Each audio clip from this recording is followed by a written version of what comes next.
తడిసిపోయిన ప్రతి రైతుకు నష్టం జరగకుండా దాదాపు 10,000 మెట్రిక్ టన్నుల తడిసిన ధాన్యాన్ని ప్రభుత్వం కొనుగోలు చేసింది. ధాన్యం కొనుగోలులో దేశంలో ఏ రాష్ట్రం కూడా మనతో పోటీ పడే పరిస్థితి లేదు.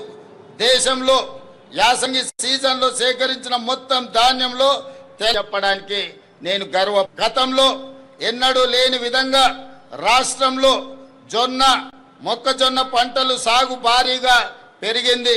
ఈ యాసంగిలో సుమారు 16 లక్షల ఎకరాల్లో మొక్కజొన్న, 4 లక్షల ఎకరాల్లో జొన్న సాగు చేసి తెలంగాణ రైతులు కొత్త చరిత్రను సృష్టించారు.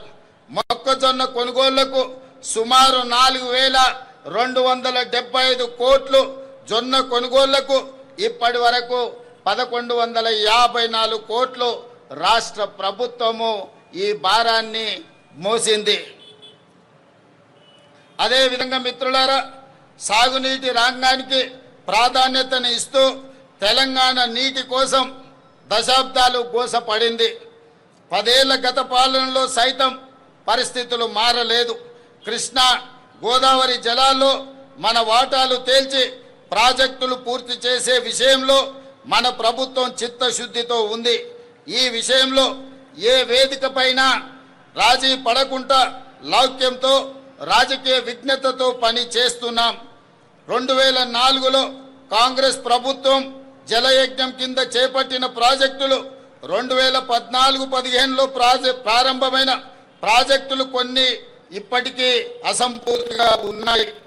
పెండింగ్ లో ఉన్న ప్రాజెక్టులపై అవసరమైన భూసేకరణ చేపట్టి వీటిని చెయ్యాలని ప్రభుత్వం పట్టుదలతో పనిచేస్తుంది. ఇవి పూర్తయితే ఆశించిన మేరకు కొత్త ఆయకట్టుకు నీరు అందుతుంది. తెలంగాణకు వరప్రదాయిని ప్రాణహిత చేవెళ్ల ప్రాజెక్ట్ తిరిగి ప్రాణం పోసే ప్రయత్నం మన ప్రభుత్వం చేస్తున్నది. మహారాష్ట్ర ముఖ్యమంత్రి గారికి గత సంవత్సరం నుంచి చర్చలు చేస్తున్నాం, లేఖలు రాస్తున్నాం. వారితో చర్చించి తుమ్మిడిహెట్టి బ్యారేజీ దగ్గర బ్యారేజీ నిర్మించే కార్యాచరణ చేపడుతున్నాం. గత ప్రభుత్వం 1,00,000 కోట్లతో నిర్మించిన కాళేశ్వరం ప్రాజెక్టు 3 ఏళ్లకే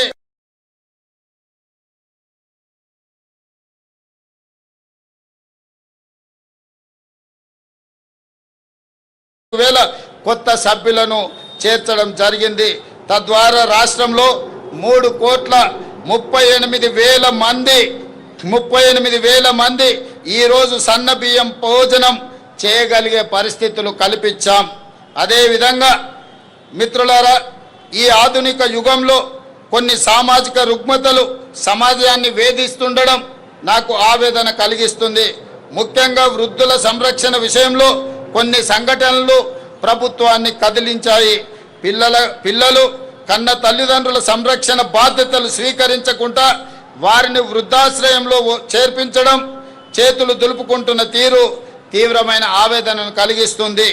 ఈ విషయంలో ఏదో ఒకటి చేయాలన్న సంఘర్షణ నుంచి వచ్చిన ఆలోచన ఒక పటిష్టమైన వృద్ధుల సామాజిక భద్రతకు భరోసా ఇచ్చే చట్టాన్ని రాష్ట్ర ప్రభుత్వం రూపొందించింది.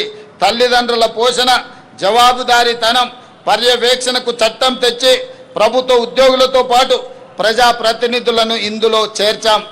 ఎవరైనా ప్రజాప్రతినిధులు కానీ, ప్రభుత్వ ఉద్యోగులు కానీ, ప్రైవేట్లో పెద్ద ఉద్యోగాలు చేసే వాళ్ళు కన్న తల్లిదండ్రులను చూసుకోకపోతే